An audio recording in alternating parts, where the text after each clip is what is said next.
Assalamualaikum warahmatullahi wabarakatuh. Kami dari kelompok 9 akan mempresentasikan materi mengenai kurikulum, profesionalisme, dan keterbatasan sumber daya. Adapun anggota kelompok kami, yang pertama ada Livia Larissa, yang kedua ada Kanaya Gantina, yang ketiga ada Adinda Putri Pratama, dan yang terakhir ada Fani Rahma. Nah, kita langsung saja ke materi pertama yang akan disampaikan oleh rekan saya. Assalamualaikum warahmatullahi wabarakatuh. Saya Kanaya Gantina, NPM 1850221. Saya akan menjelaskan mengenai definisi kurikulum. Istilah kurikulum memiliki berbagai tafsiran yang dirumuskan oleh pakar-pakar ahli dalam bidang pengembangan kurikulum sejak zaman dulu hingga saat ini. Secara etimologis, kurikulum ditulis dalam bahasa Inggris ya dengan kata kurikulum, dan dalam bahasa Yunani ditulis dengan kata kurir yang berarti perlari. Berdasarkan istilah, kurikulum diartikan sebagai jarak tempuh yang harus ditempuh oleh seorang pelari dimulai dari garis start sampai dengan garis finish untuk memperoleh penghargaan atau medali. Kemudian pengertian itu diadaptasikan ke dalam dunia pendidikan yang berarti sejumlah mata pelajaran yang harus ditempuh siswa dari awal hingga akhir program untuk mendapatkan ijazah. Kurikulum menurut Undang-Undang Nomor 20 Tahun 2003 yaitu seperangkat rencana dan pengaturan mengenai tujuan, isi, dan bahan pelajaran serta cara yang digunakan sebagai pedoman untuk penyelenggaraan pembelajaran untuk mencapai tujuan pendidikan tertentu. Kurikulum menurut salah satu ahli, Smith memandang kurikulum sebagai rangkaian pengalaman yang secara potensial dapat diberikan kepada anak. Ruang lingkup kurikulum. Ruang lingkup pengembangan kurikulum adalah hal-hal mencakup pokok dalam proses pengembangan yang meliputi batasan-batasan dalam pengembangan kurikulum. Ruang lingkup pengembangan kurikulum dibagi menjadi beberapa aspek dilihat dari komponen-komponennya. Komponen-komponen kurikulum dilihat dari elemen-elemennya. Yang pertama, tujuan. Tujuan pendidikan nasional dapat dilihat dari Undang-Undang Nomor 20 Tahun 2003 tentang Sistem Pendidikan Nasional. Yang ketiga, pembelajaran. Pembelajaran adalah interaksi antara peserta didik dengan pendidik dan bahan belajar pada suatu lingkungan belajar. Yang keempat adalah evaluasi. Evaluasi kurikulum dimaksudkan untuk memeriksa pencapaian tujuan-tujuan pendidikan yang ingin dicapai. Nah, mungkin selanjutnya adalah materi mengenai komponen-komponen kurikulum yang dilihat dari manajemen kurikulumnya. Yang pertama adalah perencanaan. Perencanaan kurikulum dibedakan menjadi dua, yakni tingkat pusat dan yang dilaksanakan oleh sekolah. Nah, yang pertama adalah perencanaan tingkat pusat. Perencanaan tingkat pusat ini meliputi tujuan pendidikan dan bahan pelajaran. Adapun di dalam tujuan pendidikan ini terdapat TIU dan TIK. Yang kedua adalah bahan pembelajaran dan pusat kemudian diserahkan kepada sekolah dalam bentuk garis-garis besar program pengajaran atau GBPP. Nah, perencanaan ini harus dilakukan di sekolah. Yang kedua adalah pelaksanaan. Pelaksanaan kurikulum merupakan interaksi belajar mengajar yang setidaknya melalui 3 tahap, yaitu yang pertama adalah tahap persiapan pembelajaran, di mana tahap persiapan pembelajaran ini adalah kegiatan yang harus dilakukan guru sebelum melakukan proses pembelajaran. Seperti contohnya adalah pemberian motivasi terhadap guru kepada siswa. Yang kedua adalah tahap pelaksanaan pembelajaran, adalah kegiatan pembelajaran yang dilakukan oleh guru dan murid mengenai pokok bahasan yang harus disampaikan. Dalam tahap ini terbagi menjadi 3, yaitu pendahuluan, pembelajaran inti, dan evaluasi. Nah, yang ketiga adalah tahap penutup, di mana tahap ini adalah kegiatan yang dilakukan setelah penyampaian materi. Nah, Selanjutnya adalah evaluasi. Evaluasi merupakan bagian dari sistem manajemen, yaitu perencanaan, organisasi, pelaksanaan, monitoring, dan evaluasi. Adapun kurikulum juga dirancang dari tahap perencanaan, organisasi, kemudian pelaksanaan, dan akhirnya monitoring dan evaluasi. Tanpa evaluasi, kita tidak akan mengetahui bagaimana kondisi kurikulum tersebut dalam rancangannya. Apakah sudah sesuai ataukah belum? Selanjutnya adalah komponen-komponen kurikulum dilihat dari tahap pengembangan kurikulumnya. Yang pertama, perencanaan kurikulum. Perencanaan kurikulum merupakan langkah awal untuk membangun kurikulum. Kurikulum membuat keputusan dan mengambil tindakan untuk menghasilkan perencanaan yang akan digunakan oleh guru dan peserta didik. Yang kedua adalah pengorganisasian kurikulum, di mana pengorganisasian kurikulum ini merupakan suatu cara menyusun bahan-bahan atau pengalaman belajar yang ingin dicapai. Nah, selanjutnya adalah penerapan atau implementasi kurikulum. Adapun tahap implementasi kurikulum, yang pertama adalah pengembangan program mencakup program tahunan, semester atau catur bulan, bulanan, mingguan, dan harian. Yang kedua adalah pelaksanaan pembelajaran. Dalam pembelajaran, tugas guru yang paling utama adalah mengkondisikan lingkungan agar menunjang terjadinya perubahan perilaku bagi peserta didiknya. Nah, yang selanjutnya adalah evaluasi proses yang dilaksanakan sepanjang proses pelaksanaan kurikulum catur bulan atau semester, serta penilaian akhir formatif dan sumatif mencakup penilaian keseluruhan serta utuh untuk keperluan evaluasi pelaksanaan kurikulum. Nah, mungkin yang terakhir adalah evaluasi kurikulum. Dalam tahap evaluasi kurikulum ini memiliki tujuan. Yang pertama, menyediakan informasi mengenai pelaksanaan, pengembangan, dan pelaksanaan kurikulum sebagai masukan bagi pengambilan keputusan. Yang kedua adalah menentukan tingkat keberhasilan dan kegagalan suatu kurikulum. Yang ketiga, mengembangkan berbagai alternatif pemecahan masalah yang dapat digunakan dalam upaya perbaikan kurikulumnya. Selanjutnya adalah komponen-komponen kurikulum berdasarkan pengembangan dan kegunaannya.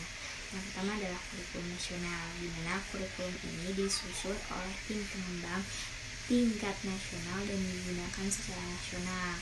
Nah, yang kedua adalah kurikulum negara, yaitu kurikulum yang disusun oleh masing-masing negara bagian, misalnya masing-masing negara bagian di Amerika Serikat.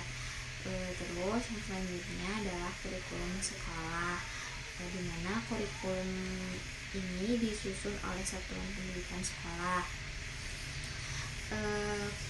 Contohnya yaitu kurikulum tingkat satuan pendidikan atau KPSP. Ini adalah merupakan salah satu kurikulum sekolah.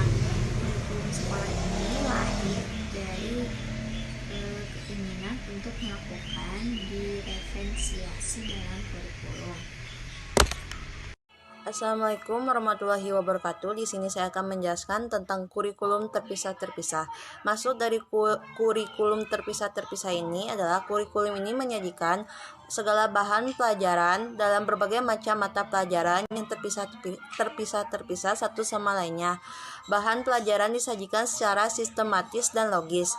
Nah, contohnya itu kayak mata pelajaran sejarah yang diberikan terpisah dengan mata pelajaran geografi dan mata pelajaran lainnya. Di mata pelajaran sejarah aja, geografi aja gitu.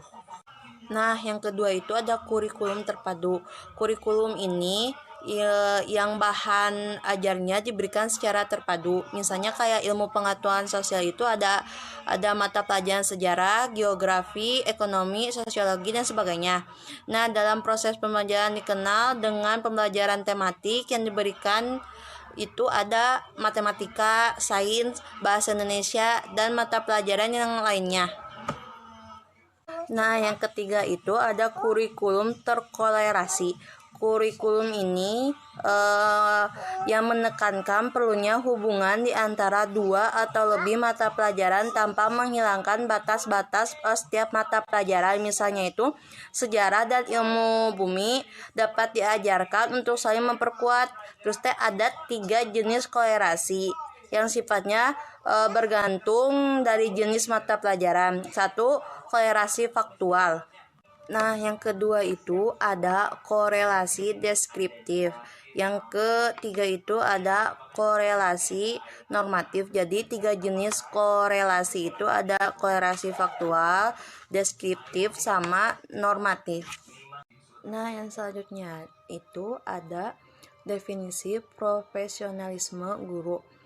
Profesionalisme berasal dari kata profesi. Dalam Undang-Undang Nomor 14 Tahun 2005 tentang guru dan dosen, pengertian dari guru profesional adalah orang yang memiliki kemampuan dan keahlian khusus dalam bidang keguruan sehingga ia mampu melakukan tugas dan fungsinya sebagai guru dengan kemampuan yang maksimal. Nah, selanjutnya itu ada kualitas profesionalisme guru. Kualitas profesionalisme guru itu ada 5, yaitu 1. Keinginan untuk selalu menampilkan perilaku yang mendekati standar ideal. Jadi, keinginan seorang guru ingin mendekatkan perilakunya ke dalam standar ideal guru. Nah, yang kedua itu adalah meningkatkan dan memelihara citra profesi. Yang ketiga itu adalah keinginan untuk senantiasa mengejar kesempatan pengembangan profesional yang dapat meningkatkan dan memperbaiki kualitas pengetahuan dan keterampilan. Nah, yang keempat itu ada mengejar kualitas dan cita-cita dalam profesi. Yang kelima itu ada memiliki kebanggaan terhadap profesinya. Sekian dari saya. Mohon maaf apabila salah kata. Presentasi selanjutnya akan dijelaskan oleh rekan saya. Assalamualaikum warahmatullahi wabarakatuh. Perkenalkan, nama saya Fani Rahma Abdillah, NPM 185020045. Di sini saya akan menjelaskan mengenai kecakapan yang harus dimiliki oleh seorang guru profesional atau calon guru profesional. Kompetensi kognitif merupakan kompetensi utama yang harus dimiliki oleh seorang guru atau calon guru karena mengandung bermacam-macam pengetahuan baik yang bersifat deklaratif dan juga prosedural. Kompetensi kognitif guru yaitu 1. Penguasaan materi komprehensif serta wawasan dan bahan pengajaran, terutama pada bidang-bidang dan tugasnya. Yang kedua yaitu penguasaan strategi, mencakup pendekatan, metode, dan teknik, termasuk kemampuan evaluasi. Yang selanjutnya yaitu penguasaan ilmu dan wawasan pendidikan, dan yang terakhir memahami prinsip dan penafsiran hasil penelitian pada umumnya guna keperluan pengembangan kependidikan. Yang kedua yaitu kompetensi afektif guru atau kecakapan ranah rasa, yaitu kesiapan atau kesediaan terhadap berbagai hal yang berkenaan dengan tugas dan profesi. Yang ketiga yaitu kompetensi psikomotorik, yaitu terkait dengan keterampilan jasmania seorang guru dalam melaksanakan tugasnya sebagai seorang pengajar. Yang selanjutnya ada kompetensi guru profesional yang dibagi menjadi 4, yaitu kompetensi profesional, kompetensi pedagogi, kompetensi sosial, dan kompetensi kepribadian. Kompetensi profesional yaitu kompetensi yang wajib dimiliki supaya tugas-tugas guru dapat terselesaikan dengan profesional. Yang selanjutnya yaitu kompetensi pedagogi, yaitu keterampilan dan kemampuan guru yang bisa mengelola suatu proses pembelajaran dengan cara berinteraksi dengan peserta didik. Yang ketiga yaitu kompetensi sosial, yaitu berkaitan dengan keterampilan komunikasi, bersikap, dan berinteraksi secara umum, baik itu peserta didik, sesama guru, tenaga pengajar, tenaga pendidikan, orang tua murid, hingga masyarakat secara luas. Yang terakhir yaitu kompetensi kepribadian, yaitu berkaitan dengan karakter personal, indikator yang mencerminkan kepribadian positif seorang guru, yaitu supel, sabar, disiplin, jujur, rendah hati, berwibawa, santun, empati, ikhlas, berakhlak mulia, bertindak sesuai dengan norma sosial dan hukum. Selanjutnya ada keterbatasan sumber daya. Keterbatasan sumber daya pembelajaran dan pengajaran merupakan kurangnya akses terhadap teknologi pembelajaran, baik secara modern, material pembelajaran yang memadai, dan alat pembantu pengajar lainnya. Ketersediaan sumber daya atau ketersediaan sumber pembelajaran dan pengajaran sering dihubungkan dengan kemampuan suatu lembaga yang terbatas. Akibatnya, guru merasakan keterbatasan sumber daya pembelajaran dan pengajaran. Untuk mengatasi hal ini, guru perlu kreatif dan inovatif untuk menemukan sumber-sumber tersebut. Sekian yang dapat saya jelaskan. Mohon maaf apabila ada kesalahan. Terima kasih. Assalamualaikum warahmatullahi wabarakatuh. Terima kasih. Sekian dari kelompok kami. Mohon maaf apabila banyak kesalahan. Wabillahi taufiq wal hidayah. Wassalamualaikum warahmatullahi wabarakatuh.